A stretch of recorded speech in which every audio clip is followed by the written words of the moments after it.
ఏకః ఓం ఏకాయ నమః. ఏకః అనే విష్ణు సహస్రనామం శ్రీకృష్ణ పరమాత్ముని అద్వితీయ స్వరూపాన్ని సూచిస్తుంది.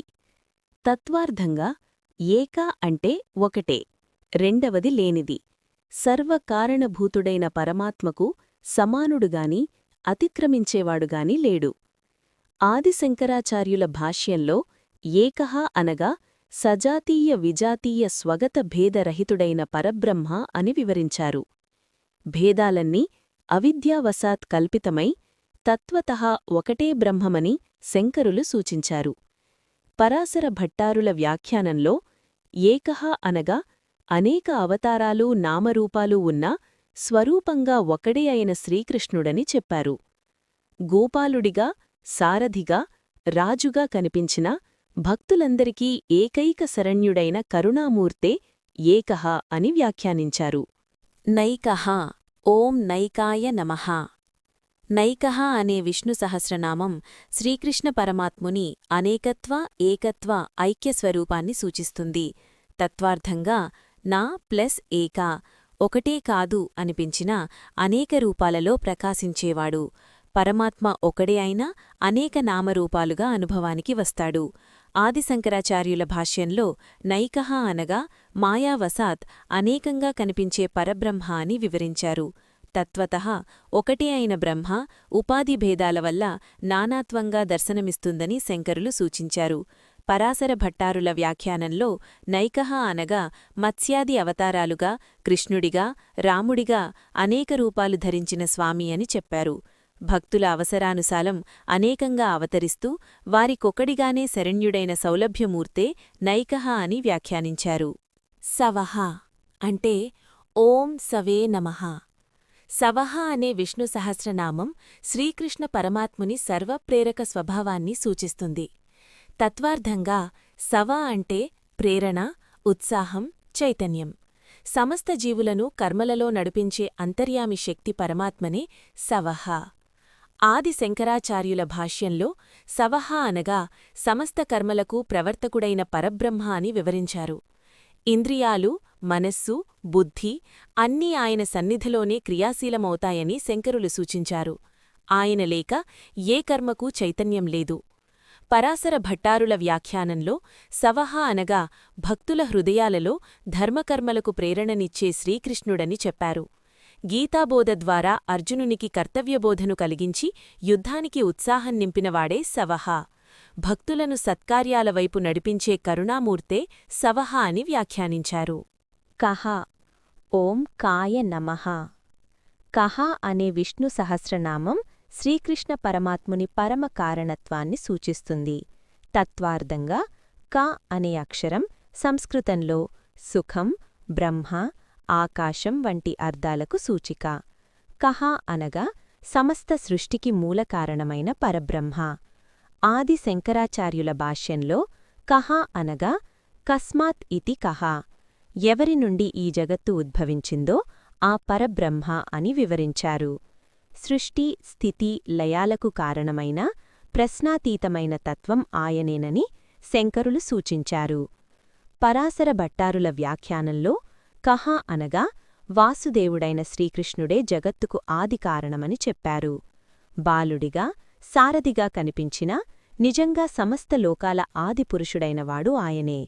భక్తులకు సరళంగా లభించినా తత్వంగా అగాధమైన కరుణామూర్తే కః అని వ్యాఖ్యానించారు. కిం ఓం కిమే నమః. కిం అనే విష్ణు సహస్రనామం శ్రీకృష్ణ పరమాత్ముని అనిర్వచనీయ పరతత్వాన్ని సూచిస్తుంది.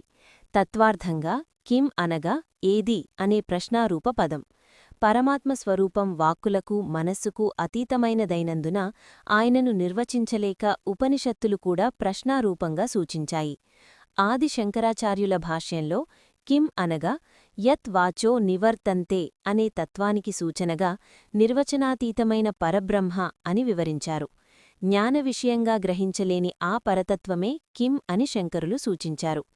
పరాశర భట్టారుల వ్యాఖ్యానంలో కిం అనగా భక్తులు ఆశ్చర్యంతో ఇతడు ఎవరు అని ప్రశ్నించేలా చేసే శ్రీకృష్ణుడని చెప్పారు. లీలల ద్వారా తన మహిమను మరుగున పెట్టి ఆశ్చర్యరసాన్ని కలిగించే సౌలభ్యమూర్తే కిం అని వ్యాఖ్యానించారు.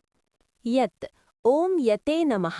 యత్ అనే విష్ణు సహస్రనామం శ్రీకృష్ణ పరమాత్ముని నిర్దేశాతీత పరతత్వాన్ని సూచిస్తుంది. తత్వార్థంగా యత్ అనగా అది అని సూచించే సర్వనామం. నామరూపాలకు అతీతమైన పరబ్రహ్మను ప్రత్యక్షంగా చెప్పలేక శాస్త్రాలు సూచనారూపంగా యత్ అని పేర్కొంటాయి. ఆదిశంకరాచార్యుల భాష్యంలో యత్ అనగా యదేతదక్షరం బ్రహ్మ అని ఉపనిషత్తులు సూచించిన పరబ్రహ్మ అని వివరించారు. నిర్వచనాలకు అందని తత్వాన్ని సూచించేందుకు యత్ అనే పదం వాడబడిందని శంకరులు చెప్పారు. పరాశర భట్టారుల వ్యాఖ్యానంలో యత్ అనగా భక్తులు ధ్యానంలో అన్వేషించే పరమార్థస్వరూపుడైన శ్రీకృష్ణుడని చెప్పారు. గోపాలుడిగా దగ్గరగా ఉన్న తత్వంగా అప్రమేయుడైన ఆ స్వామినే శాస్త్రాలు యత్ అని సూచిస్తున్నాయని వ్యాఖ్యానించారు. తత్ ఓం తతే నమః. తత్ అనే విష్ణు సహస్రనామం శ్రీకృష్ణ పరమాత్ముని పరమార్థస్వరూపాన్ని సూచిస్తుంది. తత్వార్థంగా తత్ అనగా అది, ఇదిగో అని చూపించలేని, ఇంద్రియాలకు అందని పరబ్రహ్మ.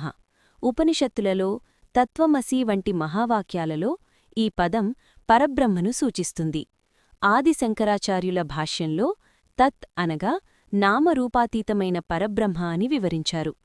తత్ అని దూరంగా సూచించబడినది అజ్ఞానానికి కాదు, నిర్వచన అసాధ్యతకు సూచిక అని శంకరులు స్పష్టం చేశారు. పరాశర భట్టారుల వ్యాఖ్యానంలో తత్ అనగా గోకులంలో బాలుడిగా ఉన్న, వాస్తవానికి వేదాలు సూచించే పరతత్వమే అయిన శ్రీకృష్ణుడని చెప్పారు. భక్తులకు సమీపంగా ఉన్నప్పటికీ తత్వంగా అపారమైన ఆ స్వామినే శాస్త్రాలు తత్ అని సూచిస్తున్నాయని వ్యాఖ్యానించారు. పదమనుత్తమం. ఓం పదమనుత్తమాయ నమః. పదమనుత్తమం అనే విష్ణు సహస్రనామం శ్రీకృష్ణ పరమాత్ముని పరమగమ్య స్వరూపాన్ని సూచిస్తుంది. తత్వార్థంగా పదం అంటే గమ్యం లేదా స్థానం, అనుత్తమం అంటే దానికంటే మించినది లేనిది. మోక్షరూపమైన అత్యున్నత గమ్యం పరమాత్మ స్వరూపమే. ఆదిశంకరాచార్యుల భాష్యంలో పదమనుత్తమం అనగా బ్రహ్మజ్ఞాన ప్రాప్తి ద్వారా లభించే పరమపదమని వివరించారు. అది దేశకాల పరిమితులకు అతీతమైన బ్రహ్మస్వరూపమేనని శంకరులు సూచించారు. పరాశర భట్టారుల వ్యాఖ్యానంలో పదమనుత్తమం అనగా భక్తులు శరణు తీసుకునే పరమపదమైన వైకుంఠం, అలాగే ఆ పదానికి అధిపతైన శ్రీకృష్ణుడని చెప్పారు. భక్తులకు శాశ్వత ఆనందాన్ని ప్రసాదించే అత్యుత్తమ గమ్యమే పదమనుత్తమం అని వ్యాఖ్యానించారు. లోకబంధుః. ఓం లోకబంధవే నమః. లోకబంధు అనే విష్ణు సహస్రనామం శ్రీకృష్ణ పరమాత్ముని సర్వలోకాలకు ఆప్తుడైన స్వరూపాన్ని సూచిస్తుంది. తత్వార్థంగా లోక అంటే సమస్త లోకాలు, బంధు అంటే ఆప్తుడు, రక్షకుడు, సమస్త జీవులకు సహజమైన స్నేహితుడిగా, ఆశ్రయంగా ఉండేవాడు పరమాత్మ. ఆదిశంకరాచార్యుల భాష్యంలో లోకబంధు అనగా జగత్తు పట్ల కారుణ్యంతో వ్యవహరించే పరబ్రహ్మ అని వివరించారు. సృష్టికర్తగా మాత్రమే కాక పోషకుడిగా కూడా లోకాలకు ఆప్తుడైనవాడని శంకరులు సూచించారు. పరాశర భట్టారుల వ్యాఖ్యానంలో లోకబంధు అనగా యాదవులకు మాత్రమే కాదు, పాండవులకు, గోపికలకు, సమస్త లోకాలకు స్నేహితుడైన శ్రీకృష్ణుడని చెప్పారు. ఎవరు శరణు కోరినా బంధువులాగా ఆదుకునే సౌలభ్యమూర్తే లోకబంధు అని వ్యాఖ్యానించారు. లోకనాథః. ఓం లోకనాథాయ నమః. లోకనాథః అనే విష్ణు సహస్రనామం శ్రీకృష్ణ పరమాత్ముని సమస్త లోకాలకు స్వామి, నియంత అయిన స్వరూపాన్ని సూచిస్తుంది.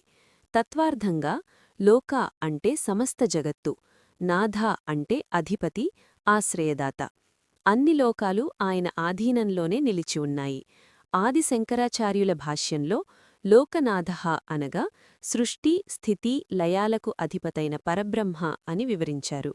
జగత్తు స్వతంత్రం కాదు, నాథుడైన బ్రహ్మపై ఆధారపడి ఉందని శంకరులు సూచించారు. పరాశర భట్టారుల వ్యాఖ్యానంలో లోకనాథః అనగా ద్వారకాధీశుడిగా, పాండవుల రక్షకుడిగా, లోకమంతటినీ పాలించిన శ్రీకృష్ణుడని చెప్పారు.